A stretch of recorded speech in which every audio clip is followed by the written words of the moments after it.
Dan untuk membahasnya lebih lanjut, kita sudah terhubung dengan Kabareskrim Polri periode tahun 2009-2011, Komjen Pol Purnawirawan Ito Sumardi. Selamat sore Pak Ito. Selamat sore Mas Wilson. Baik Pak Ito, mau tanggapnya dong mengenai tembak polisi ini Pak, karena ini bukan pertama kali terjadi. Ya, betul. Kalau yang kita lihat sekarang kejadian yang di Solok itu, terutama di mana pelaku menembak rumah Kapolres setelah menembak Kasat Reskrim ya. Itu kalau menurut saya dengan tidak mendahului daripada hasil pemeriksaan saat ini yang sedang dilakukan oleh Polda Sumbar, maka menurut saya biasanya yang bersangkutan itu sedang dalam kondisi sangat marah ya.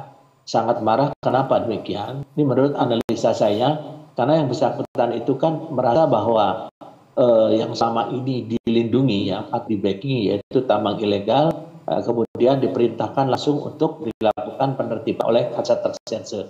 Biasanya pengalaman saya, kalau Kapolres itu tidak percaya dengan di bawahnya, karena wajarnya itu adalah kepala bagian operasi atau kabak, ini kan orang ketiga ya jajarannya di Polres, itu yang harus mengendalikan operasi. Tapi bisa saja Kapolres dengan kewenangannya langsung memerintahkan fungsi terkait. Nah, di sini dia mungkin kecewa. Nah, karena selain ya, kalau saya yakin bahwa yang bersangkutan memang memiliki hubungan dengan tambang ilegal tersebut, kemudian dia kecewa dengan Kapolres. Setelah dia menghabisi rekannya sendiri, dia juga menembak sebagai ungkapan rasa kekecewaan atau kemarahan ya. Jadi ini yang terjadi karena tambang ilegal itu kan sekarang sebagai mungkin tumpuan bagi dia yang 1 tahun lagi akan pensiun. Baik. Dan kita tahu semua. Saya kira demikian. Baik Pak Ito, tapi dalam melakukan aksinya ini dia melakukan tembakan kepada Kapolres tidak secara langsung, berbeda dengan kepada rekannya AKP Rianto ini, dan penembakan juga dilakukan di kepala. Apakah memang tujuan dari penembakan ini memang hanya membunuh rekan, bukan Kapolres, karena Kapolres hanya rumah yang ditembaki? Iya, yang jelas kalau di kemarahan yang bersangkutan kan tentu bukan hanya kepada korban saja, kepada Kapolres, tapi di Polres itu kan juga saat ini juga kan dimanapun juga Polres itu memiliki penjagaan. Pasti ada resiko kontak tembak ya dengan anggota yang menjaga. Yang ini dia menunjukkan kemarahan dan kesalahannya dengan menembak rumah Kapolres. Kemudian kan yang bersangkutan menyerahkan diri. Jadi kalau menurut saya dia itu kecewa karena mengapa tambang ilegal itu harus ditertibkan, atau mungkin bahwa tambang ilegal itu mengapa tidak melalui yang bersangkutan untuk dilakukan perintah untuk menertibkannya. Jadi kekecewaannya, padahal itu kalau di dalam dunia kepolisian satu hal yang wajar ya. Bila pimpinan melihat bahwa di bawahnya ada sesuatu yang tidak wajar, dia bisa memerintahkan kepada fungsi-fungsi yang langsung ya menangani tanpa harus melalui atasnya, yaitu Kabak Ops ya. Baik, berarti niat menembak di kepala ini memang niat membunuh dari AKP Dadang ini ya Pak Ito? Iya, jelas ya, karena menembak orang itu kan kalau bukan orang yang terbiasa dan memiliki satu mental yang tinggi tidak mungkin. Dan itu kan ditembak ke pelipis dan pipi, bukan bermaksud untuk melumpuhkan atau memberikan pelajaran, tapi memang bermaksud membunuh ya. Dan juga saya dengar juga mungkin kenapa demikian, karena orang yang diamankan ini ada hubungan keluarga ya dengan yang bersangkutan ya. Ya mungkin ini perlu nanti pendalaman lagi ya. Tapi kalau di sini jelas memang yang bersangkutan ingin membunuh, dan bisa saja terjadi percekcokan ya, karena kan dua perwira, yang satu yang sudah usianya sudah hampir pensiun, yang satu masih muda dan masih memiliki idealisme tinggi. Jadi bisa saja terjadi komunikasi atau percakapan yang keras yang sampai membuat yang bersangkutan menembak. Tapi kalau dengan membawa senjata kemudian menembak kepala, itu sudah merupakan bisa masuk dalam dugaan terjadinya pembunuhan yang berencana ya, karena dia merencanakan. Demikian. Baik Pak Ito, istilah backingan ini kan sebenarnya sudah umum di masyarakat, apalagi ini salah satunya pelaku tambang ilegal yang dinilai memiliki dengan polisi sehingga tambangnya masih terus berjalan. Sebenarnya seperti apa proses untuk penangkapan atau hal-hal yang ilegal kemudian ditangkap polisi? Apa pertimbangannya polisi juga untuk kemudian menunda kasusnya supaya tambang itu tetap bisa beroperasi tanpa harus ditutup, sehingga mungkin ada yang menguntungkan di belakang layar? Banyak hal ya Mas Wilson ya, pengalaman saya. Tambang juga ada tambang-tambang ilegal yang digarap oleh masyarakat yang sudah lama ya, sejak masyarakat itu ada sudah menggarap tambang tersebut. Tapi tidak mendapatkan izin karena dengan berbagai pertimbangan seperti lingkungan hidup, mengganggu lingkungan hidup dan lain sebagainya.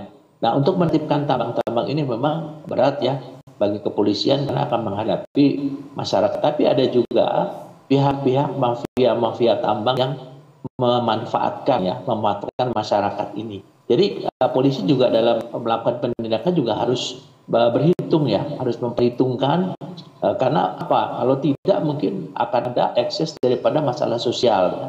Kita lihat seperti dulu di daerah Bogor ya, Potok, kemudian di beberapa tempat di Kalimantan, di Sumatera itu masyarakat melawan karena tambang itu memang merupakan penghidupan sehari-harinya. Nah, jadi saya kira mungkin apa yang dilakukan juga harus melalui satu pertimbangan khusus dan ini sudah perintah ya, perintah dari Pak Presiden untuk melakukan penertiban terhadap tambang-tambang ilegal dan Kapolri juga sudah menindaklanjuti ya. Saya dulu adalah wakil satuan tugas peti ya, penambangan tanpa izin, sehingga saya sangat hafal dan sangat paham bagaimana sulitnya memberantas tambang-tambang ilegal ini. Tapi bagaimanapun juga, karena ini sudah perintah dari pemerintah, tentunya kita berharap ada juga solusi bagi masyarakat yang menggarap tambang tersebut agar mereka tidak kehilangan mata pencahariannya. Baik, sulitnya memberantas tambang ilegal tadi, selain karena faktor sosial supaya masyarakat tidak kehilangan mata pencaharian, apakah tadi memang karena di daerah terlalu banyak backingan itu tadi, Pak? Mungkin tidak hanya dari kepolisian, tapi juga dari pihak ASN atau kepala daerah setempat. Betul, ya logikanya kan begini, bahwa tambang-tambang itu harus memiliki izin. Kalau tidak memiliki izin, maka harus ditegakkan hukum. Nah, mereka tentunya akan berusaha mendekati oknum-oknum penegak hukum yang dapat memberikan perlindungan sehingga tidak ditegakkan hukum terhadap tambang tersebut. Itu tentunya bukan hanya polisi saja, kan banyak dinas terkait ya. Kemudian juga ada pemerintah daerah yang selama ini mengapa mereka diam saja gitu kan. Kalau polisi ini kan hanya menegakkan hukum. Dari apa? Perizinan. Nah, izin itu kenapa tidak dikeluarkan? Ya, tentunya dinas terkait ini harus bertindak bersama-sama dengan kepolisian ya. Tapi bagaimanapun untuk kasus ini kan kasus sudah dilakukan penindakan oleh pihak kepolisian dan sesuai dengan perundangan yang berlaku. Sedang dilakukan pengembangan. Kan baru ditangkap beberapa orang, saya dengar hanya supir dan sebagainya. Belum sempat dikembangkan sampai ke atas. Tapi ini tentunya yang tadi saya katakan bahwa ada penegakan hukum, tentunya orang akan berusaha mencari oknum-oknum yang memang memiliki reputasi yang kurang baik ya, untuk dijadikan backing dalam penegakan penambangan ilegal ini. Dan tentunya oknum itu bukan yang di bawah, pasti yang di atas yang dia memiliki kekuasaan dan memiliki kekuatan untuk bisa menjaga agar tambang itu beroperasi terus ya. Demikian. Baik, kalau masalahnya adalah masalah perizinan, artinya tidak seharusnya polisi ini juga ikut campur dalam hal tersebut karena harusnya ada dinas terkait yang memberikan izin, bukan kepolisian. Artinya di sini kalau menurut Pak Ito, adakah juga harusnya pelaku lain dari pihak berwajib dalam hal ini mungkin dinas terkait daerah yang juga diuntungkan terkait dengan kasus tambang ilegal ini? Iya, betul Mas. Ya kan saya tadi sampaikan bahwa polisi adalah bagian daripada penegakan hukum tambang ilegal bagian. Dan tentunya nanti di sini akan dilakukan pendalaman, akan dilakukan penelusuran ya, apakah memang ada dugaan keterkaitan oknum-oknum dari instansi lain ya. Baik. Kalau menurut saya biasanya pengalaman saya memang ada ya. Karena apa? Karena polisi ini kan kalau bertindak nanti kita akan melihat mengapa izin itu tidak diberikan dan sebagainya. Ya, saya kira mungkin kita tinggal menunggu pengembangan. Baik Pak Ito, tentunya kasus ini mencoreng nama baik Polri. Apa yang harus dilakukan di internal Polri supaya bisa kembali meningkatkan kepercayaan masyarakat kepada kepolisian? Ya, tragedi dari peristiwa ini tentunya akan membuat polisi juga menjadi aware ya, menjadi sadar bahwa memang ada hal-hal yang masih harus diperbaiki. Nah, tadi kan saya lihat dari Kompolnas sudah hadir. Komponas ini kan adalah eksternal, pengawasan eksternal ya, sehingga nanti kita akan melihat bahwa bagaimana supaya ini tidak terjadi lagi. Pertama kan mengapa ini terjadi, tentunya akan dilihat daripada oknum-oknum yang kemungkinan besar masih banyak yang membackingi tambang-tambang ilegal dalam berbagai jenis. Kemudian yang kedua, bagaimana peristiwa ini tidak terjadi. Ya, pasti akan menjadi pelajaran yang sangat berharga meskipun mahal ya, dengan adanya kehilangan jiwa seseorang anggota polisi yang masih memiliki masa depan yang panjang ya. Baik, kita harapkan semoga hal ini tidak terulang kembali dan tidak juga memakan korban jiwa sehingga menimbulkan kepercayaan lagi masyarakat kepada kepolisian. Terima kasih atas waktu dan juga informasinya. Komjen Pol Purnawirawan Ito Sumardi selaku Kabar Eskrim Polri periode 2009-2011. Selalu Pak Ito.